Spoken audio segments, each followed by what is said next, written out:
आपल्या बादलीप्रमाणे पाणी भरायचं आहे. याच्यात किती राहील 10-15 लिटर पाणी घ्यायचं आहे. पाणीला ओंजळभर आपण मीठ टाकायचं. मीठ पूर्ण आपलं हलवून गाठवून एक जीव झाला पाहिजे. पाण्यात विरघळलं पाहिजे. पाण्यात विरघळल्यानंतर आपल्याला काय करायचं आहे, हे भात टाकायचं आहे. हे भात टाकायचं आहे. हे पाण्यामध्ये असं भात टाकायचं आहे. हे भात टाकलं. हे भात आपण आता पूर्ण असं ढवळं मिक्स करायचं आहे, म्हणजे हलवायचं आहे. त्याच्यात काय होईल, आपल्याला जे पोचट अर्धवट ते सगळं वरती येईल. चांगला दाणा असेल तो खाली बसेल. हा आपला एक वरचा हे पोचट वगैरे असेल, मर वगैरे आहे ना, पडीत सगळं ते बाहेर काढून टाकायचं आहे. आणि खालचं जे चांगलं बियाणं आहे ते ठेवायचं आहे. हे बघा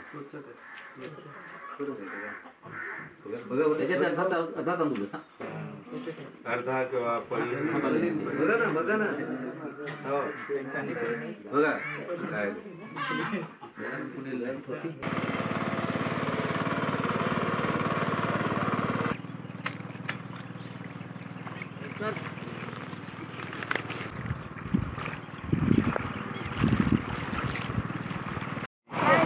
अनिल नरगुलवार, मंडळ कृषी अधिकारी मनोर. आपल्याकडे मनोर मंडळ अंतर्गत नानिवली या गावामध्ये आपण आत्मा अंतर्गत पीक प्रात्यक्षिके नाविन्यपूर्ण बाबीखाली आपण काळा भात ह्या पिकाचं आणि त्याची जात आहे चाकवा अशी ह्या वाणाचं वाण आहे. आणि हे वाण आपल्याला नाशिक पेठ या भागातून आपल्याकडे बियाणं उपलब्ध झालं. आणि आपल्या ह्या भागामध्ये साधारण 140 किलो बियाणं प्राप्त झालं.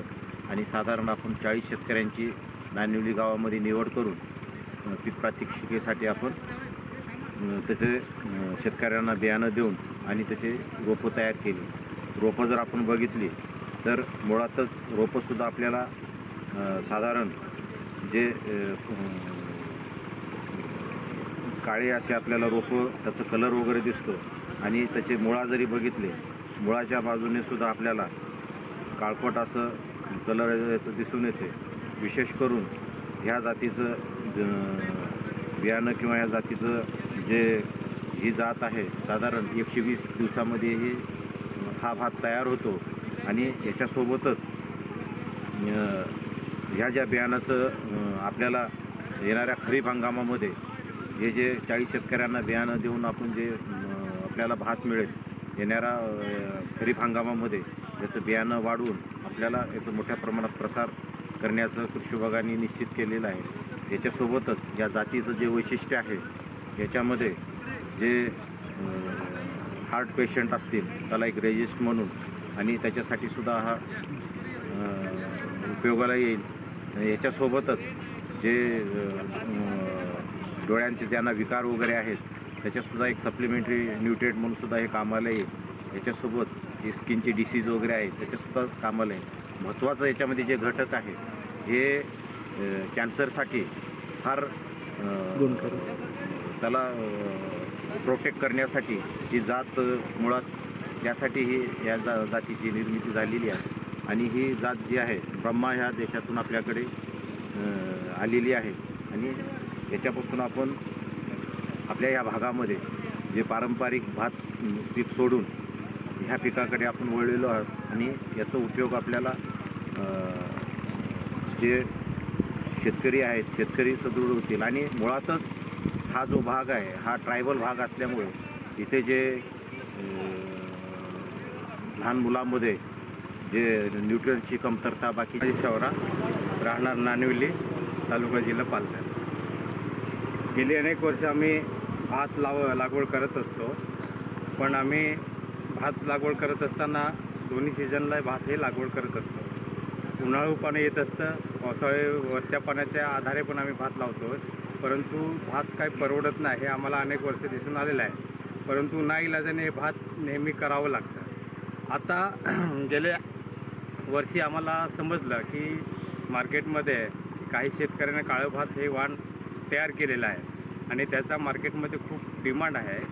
मागणी आहे आणि त्या तांदळामुळे बरेचसे रोगावर उपायकारक असा तो तांदूळ तयार होतो असं समजल्यावरून आम्ही माननीय तालुका कृषी अधिकारी, माननीय आत्मा चे अधिकारी, कृषी अधिकारी यांना विनंती केली की काळा भात हा आम्ही ऐकून आहोत पण प्रत्यक्षात बघितलेला नाही आणि आपण प्रायोगिक तत्वावर घ्यावं असं आम्ही त्यांना विनंती केली आणि त्याप्रमाणे कृषी विभागाने काही का होईना लेट फास्ट पण त्यांनी थोड्याफार प्रमाणात बियाणं मागवलं आणि आमच्यासारख्या शेतकऱ्यांकडे ते पेरणीसाठी दिलेलं आहे. आम्ही हे उन्हाळी हंगामामध्ये घेत आहोत, रब्बी हंगामामध्ये घेत आहोत आणि हे बियाणं जर सक्सेस झालं, यशस्वी झालं या भागामध्ये, तर ह्या बियाण्यापासून अनेक शेतकरी हे भाताच्या न परवडणाऱ्या शेतीपासून वाचणार आहेत आणि जर काळ्या भाताची शेती केली तर अनेक शेतकऱ्यांना याचा फायदा होणार आहे आणि आमच्या भागामध्ये कुपोषणाचं प्रमाण जास्त असल्याकारणाने आम्ही ऐकून होतं की काळ्या भातामुळे कुपोषणावर मात होते आणि त्याच्यामध्ये बरेचसे विटॅमिन्स असल्यामुळे लोकांना खायला पण ते परवडतं. म्हणजे अनेक रोगावर ते उपायकारक असं हे भात असल्याने त्याचा तांदूळ जर ह्या भागामध्ये उत्पादित झाला तर त्याला बऱ्यापैकी मार्केटिंग होईल, बऱ्यापैकी रेट मिळेल आणि शेतकऱ्यांचा उद्धार होईल असं मला त्या कृषी विभागाला विनंती केल्यानंतर कृषी विभागाने सांगितलं, बाबा तुम्ही लावा एकदा प्रयोग करा आणि ह्याचं बियाणं तयार करून आम्हाला तुम्ही परत द्या. अशा बेसवरती हे आम्ही बियाणं त्यांच्याकडून घेतलेलं आहे आणि मी स्वतः शेतकरी, प्रगतशील शेतकरी आहे, वेगवेगळे प्रयोग करत असतो.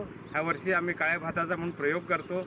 प्रयोगातून आम्ही निश्चितच काहीतरी घेऊन निघू आणि बाकीच्या शेतकऱ्यांना प्रोत्साहित करून त्यांना हे बियाणं आम्ही पुरवठा करण्याची हिंमत ठेवू आणि येणाऱ्या भविष्य काळामध्ये ह्या भागामध्ये उन्हाळी असो पावसाळी असो काळ्या भाताशिवाय शेती होणार नाही असं आम्ही बघणार आहोत आणि आमच्या मागे नेहमी कृषी विभाग असल्याकारणाने ह्या जिल्ह्यामध्ये पालघर जिल्ह्यामध्ये बहुतांशी 2-3 धरणं या जिल्ह्यामध्ये येत असल्याने ओलिताखाली दोन्ही सीझनला पाणी मिळत असल्याने ह्या भाताचा बऱ्यापैकी उपयोग होणार आहे आणि आम्ही ह्या भातापासून आम्हाला अर्थार्जन चांगलं होईल असं आम्ही ग्राह्य धरलेलं आहे आणि समजलेलो आहोत आणि अर्थार्जन चांगलं झाल्यानंतर शेतकरी आपोआप त्याचा तो आर्थिकदृष्ट्या प्रबल होईल आणि इतर भाता सोडून हा काळ्या भाताच्या मागे लागेल आणि भारताला महाराष्ट्र आमच्या पालघर जिल्ह्याला हे काळं भात चांगलं उत्पादन देईल आणि शेतकऱ्यांचा उद्धार होईल असं मला ह्या प्रसंगी